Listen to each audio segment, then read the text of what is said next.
दोस्तों, student point channel पर आप सभी का बहुत बहुत स्वागत है। आप सभी को राधे राधे, प्रणाम। उम्मीद है आप सब बहुत अच्छे होंगे। तो दोस्तों, आज मैं जो टॉपिक आपके लिए लेके आई हूँ वो आपके एग्ज़ाम के लिए बहुत ही महत्वपूर्ण टॉपिक है। आज मैं आपके लिए लेके आई हूँ अलंकार।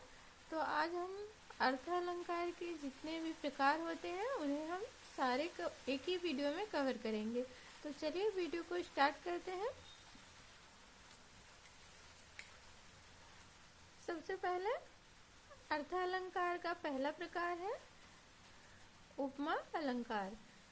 तो दोस्तों, शब्द अलंकार हमने कवर कर लिया था, तो आप पिछली वीडियो जरूर देखिएगा। आज हम अर्थ अलंकार पढ़ेंगे। तो पहला टाइप है उपमा अलंकार। उपमा अलंकार किसे कहते हैं? जहाँ पर एक ही वस्तु की समानता या तुलना दूसरी वस्तु से की जाए उसे उपमा अलंकार कहते हैं। यानी जहाँ पर एक वस्तु की तुलना या समानता दूसरी वस्तु से की जाती है वहाँ पे उपमा अलंकार होता है।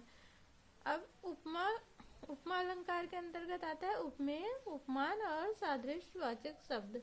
उपमेय क्या होता है? जिसकी उपमा दी जाए, यानी जिसकी उपमा दी जाती है उसे उपमेय कहते हैं। और उपमान जिससे उपमा दी जाए उसे उपमान कहते हैं। सादृश्यवाचक शब्द क्या होते हैं? जैसे सा, ऐसा, जैसा, ज्यों, सदृश या समान। तो ऐसे शब्द, ये इसमें से कोई भी शब्द आ जाए तो ये पहचान होती है उपमा अलंकार की। समान धर्म है उपमेय व उपमान में पाया जाने वाला उभयनिष्ठ गुण। उदाहरण देख लेते हैं। उदाहरण है मुख चंद्र सा सुंदर है, या मुख मयंक सम मंजू मनोहर। ये भी उदाहरण ले सकते हैं। यानी यहाँ पे उपमेय क्या है? मुख है। उपमान क्या है? चंद्र है। समान धर्म सुंदरता है। सादृश्यवाचक शब्द है सा, यानी मुख चंद्र सा सुंदर है। मुख जो है चंद्रमा के समान सुंदर है। तो यहाँ पे उपमेय है, मुख है, यानी मुख की उपमा दी गई है। उपमेय क्या हमने देखा था कि जिसकी उपमा दी जाती है, इसलिए यहाँ पे मुख जो है उपमेय है, क्योंकि यहाँ पे मुख की उपमा दी जा रही है। उपमान जिससे उपमा दी जाए तो उपमान है चंद्र। तो यहाँ पे मुख की तुलना चंद्रमा से की गई है, इसलिए चंद्रमा उपमान है। सादृश्य समान धर्म क्या है? सुंदरता है। और सादृश्यवाचक जो समानता प्रकट कर रहा है वह सा है। तो यह हो गया हमारा उपमा अलंकार। उम्मीद है आपको समझ में आया होगा। आगे है अगला अलंकार है प्रतीप अलंकार। प्रतीप का अर्थ होता है उल्टा, अर्थात जहाँ पर उपमान को उपमेय बना दिया जाता है वहाँ पे प्रतीप अलंकार होता है। जैसे मुख सा चंद्र है, तो मुख के समान चंद्र है। तो यहाँ पे मुख जो है उपमान हो गया है और चंद्र उपमेय हो गया है। तो यहाँ पे उल्टा अर्थ हो रहा है, इसलिए यहाँ पे प्रतीप अलंकार होगा। अगला अलंकार है दोस्तों उत्प्रेक्षा अलंकार। जहाँ पर उपमेय में उपमान की संभावना की जाए वहाँ पे उत्प्रेक्षा अलंकार होता है। इसके उदाहरण है मानो, मनु, मनो, जानो, जनु, जनो। तो इसमें से कोई भी शब्द आपको किसी कविता या दोहा में दिखाई दे तो वहाँ पे आप उत्प्रेक्षा अलंकार लगा सकते हैं, क्योंकि यह सारे शब्द उत्प्रेक्षा अलंकार की पहचान है। उदाहरण है सोहत ओढ़े पीत पट श्याम सलोनी गात, मनो नीलमणि शैल पर आतप पर्यो प्रभात। तो यहाँ पे मनो आया है यहाँ पे, इसलिए यहाँ पे उत्प्रेक्षा अलंकार हो जाएगा। यह उत्प्रेक्षा अलंकार की पहचान है। मानो, मनो, मनो, जानो, जनो, जनो। अगला है रूपक अलंकार।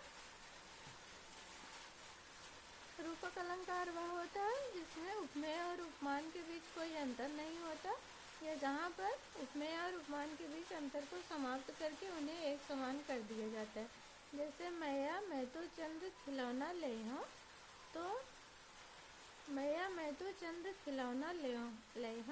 तो यहाँ पे जो है चंद्र खिलौना, तो यहाँ पे चंद्रमा को ही खिलौना बना दिया गया है, इसलिए यहाँ पे रूपक अलंकार होगा। जैसे चरण कमल बंधो हरिराई, तो यहाँ पे चरण जो है कमल बंदो हरिराई।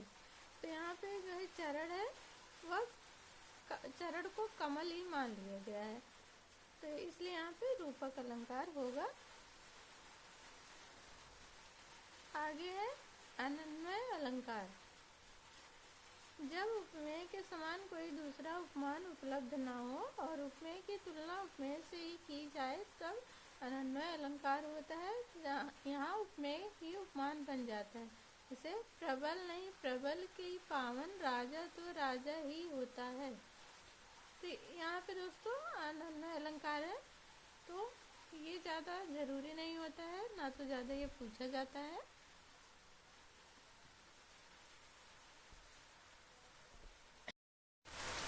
दोस्तों अगला जो जरूरी है अलंकार मानवीकरण अलंकार है। जब काव्य में निर्जीव वस्तु, प्रकृति या पशु पक्षियों पर मानवीय भावनाओं, क्रियाओं या चेष्टाओं का आरोप किया जाता है तो वहाँ पे मानवीकरण अलंकार होता है।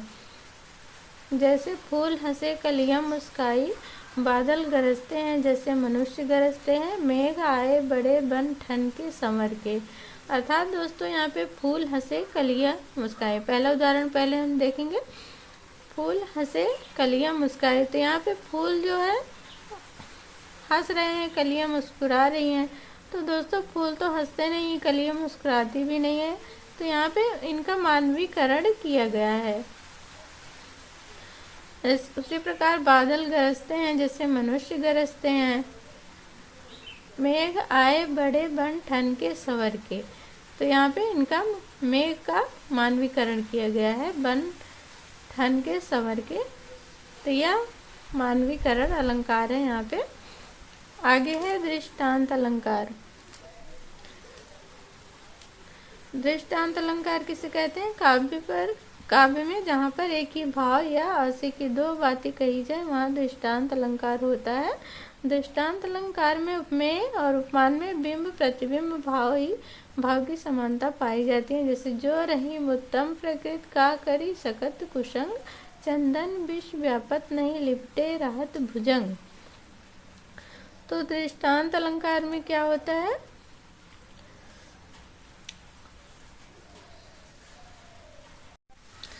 दोस्तों दृष्टांत अलंकार में यानी काव्य में जहाँ पर एक ही भाव या आशय की दो बातें कही जाती हैं वहाँ दृष्टांत अलंकार होता है। दृष्टांत अलंकार में उपमेय और उपमान में बिंब प्रतिबिंब भाव की समानता पाई जाती है। यानी दृष्टांत अलंकार में बिंब प्रतिबिंब भाव की समानता पाई जाती है और यहाँ पर एक ही भाव या आशय की दो बातें कही जाती हैं, वहाँ पे दृष्टांत अलंकार होता है। उदाहरण है जो रहीम उत्तम प्रकृति का करी सकत कुसंग, चंदन विष व्यापत नहीं लिपटे रात भुजंग। तो यहाँ पे आशय है कि जो व्यक्ति उत्तम प्रकृति का होता है उस पर बुरी संगत का कोई प्रभाव नहीं पड़ता। अब यहाँ पे दृष्टांत दिया गया है, जैसे चंदन विष व्यापत नहीं, जैसे चंदन के वृक्ष में विष व्याप्त नहीं होता, लिपटे रहत भुजंग, उस पर हमेशा जो है सर्प लिपटे रहते हैं और उनके विष का प्रभाव चंदन के वृक्ष पर नहीं पड़ता। तो यह एक प्रकार से यहाँ पे दृष्टांत दिया गया है, इसलिए यहाँ पे दृष्टांत अलंकार होगा। अगला उदाहरण है सुख दुख के मधुर मिलन से यह जीवन हो परिपूर्ण, फिर घन में ओझल हो शशि, फिर शशि से ओझल हो घन। तो यहाँ पे सुख की तुलना शशि से की गई है और दुख की तुलना घन से की गई है, इसलिए यहाँ पे दृष्टांत अलंकार हो रहा है।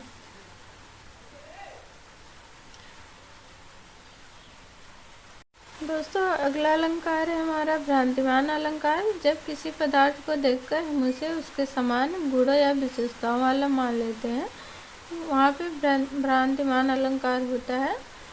जब किसी पदार्थ को देखकर हम उसे उसके समान गुण या विशेषताओं वाले किसी अन्य पदार्थ के रूप में मान लेते हैं तो वहाँ पे भ्रांतिमान अलंकार माना जाता है। इसमें झूठ या भ्रम निश्चित हो जाता है। उदाहरण है नाक का मोती अधर की कांति से बीज दाड़िम का समझकर भ्रांति से देख कर सहसा हुआ सुकुमार, सोचता है यह अन्य सुख कौन है। तो यहाँ पे जो नायिका है उनके जो नाक का मोती है, नायिका की नाक में जड़ा हुआ वह आभूषण जो मोती जैसे चमक रहा है, उसके होठों की लालिमा के प्रभाव से उस चमक को देखकर एक तोते को लगा कि वह अनार का लाल बीज है। यह देखकर तोता अचानक चुप हो गया और सोचने लगा कि यह दूसरा तोता कौन है, क्योंकि वह भ्रमित हो गया कि यह कोई पक्षी है, बीज नहीं है।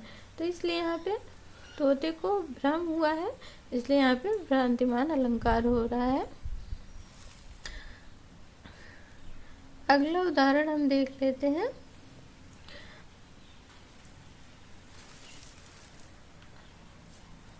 अगला उदाहरण है, बिल विचार कर नाग सुंड में घुसने लगा विषैला सांप, काली ईख समझकर विषधर को उठा लिया तब गजराज ने आप। तो यहाँ पे जो हाथी की सूंड है उसे, जो विषैला सांप है, हाथी की सूंड को बिल समझकर उसमें घुसने लगा और हाथी को भी भ्रम हुआ कि सांप को काली ईख समझकर उसने उठा लिया ऊपर। तो यहाँ पे हाथी और सर्प को दोनों को भ्रम हुआ, इसलिए यहाँ पे भ्रांतिमान अलंकार हो रहा है।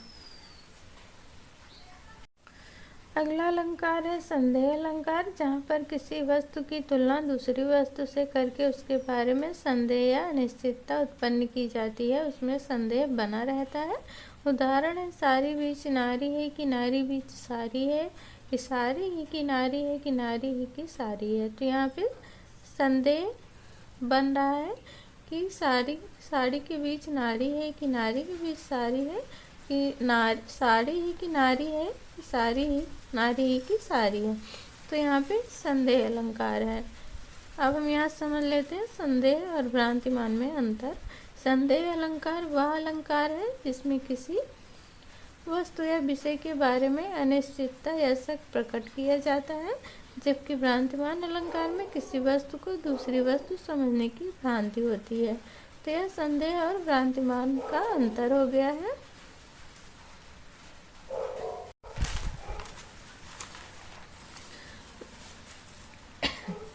दोस्तों आगे है विरोधाभास अलंकार। जब किसी वस्तु का वर्णन करने पर विरोध नहीं होने पर भी विरोध का आभास होता है तो उसे ही विरोधाभास अलंकार कहते हैं, अर्थात जहाँ पर वास्तविक विरोध ना होकर सिर्फ विरोध का आभास होता है तो वहाँ पे विरोधाभास अलंकार होता है। उदाहरण है, या अनुरागी चित्त की गति समझे नहीं कोई, जो जो बुरे श्याम रंग त्यों त्यों उज्जवल होए। तो इसकी व्याख्या है कि इस अनुरागी मन की गति को कोई नहीं समझ सकता, जितना अधिक यह श्याम रंग में डूबता है उतना ही उज्जवल होता जाता है। तो यहाँ पे विरोध प्रकट हो रहा है। अगला उदाहरण है, मोहब्बत एक मीठा जहर है। तो मोहब्बत एक मीठा भी है, जहर भी है।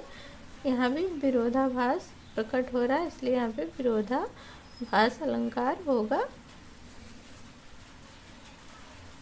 आगे है दोस्तों अतिशयोक्त अलंकार, जहाँ पर किसी भी बात को बहुत बढ़ा चढ़ाकर कहा जाए, जहाँ असंभव को संभव प्रतीत कराया जा सके, वहाँ पे अतिशयोक्त अलंकार होगा। जैसे हनुमान की पूंछ में लगन न पाई आग, सगरी लंका जल गई गए निशाचर भाग। इसकी व्याख्या है कि हनुमान जी की पूंछ में आग लगने भी ना पाई थी और सारी लंका जल गई, सारे निशाचर भाग गए। तो इसलिए यहाँ पे अतिशयोक्त अलंकार हो रहा है, क्योंकि यहाँ पे बातों को बहुत बढ़ा चढ़ाकर कहा गया है। आगे है अगला है विभावना अलंकार। विभावना अलंकार क्या है, जहाँ पर कारण साधन के अभाव में भी कार्य की उत्पत्ति का वर्णन हो या कार्य पूरा किया जा सके, यानी जहाँ पर किसी साधन के अभाव में भी कोई कार्य पूरा किया जा रहा हो वहाँ पे विभावना अलंकार होगा। उदाहरण है, बिनु पद चले सुने बिनु काना, कर बिनु करम करे विधि नाना। तो यहाँ पे बिना पैरों के भी चल रहा है, बिना कान के सुन रहा है, बिना हाथ के कर्म कर रहा है। तो यहाँ पे कोई भी साधन नहीं है और साधन के बिना ही कार्य कर रहा है, इसलिए यहाँ पे विभावना अलंकार हो रहा है। तो दोस्तों आज हमने देखा अर्थालंकार के सारे प्रकार और उदाहरण सहित व्याख्या सहित देखे। तो आप पूरी वीडियो ज़रूर देखिएगा और वीडियो को शेयर कीजिएगा, लाइक और सब्सक्राइब ज़रूर कीजिएगा। तो मिलते हैं अगली वीडियो में। आज के लिए इतना ही। सभी को राधे राधे।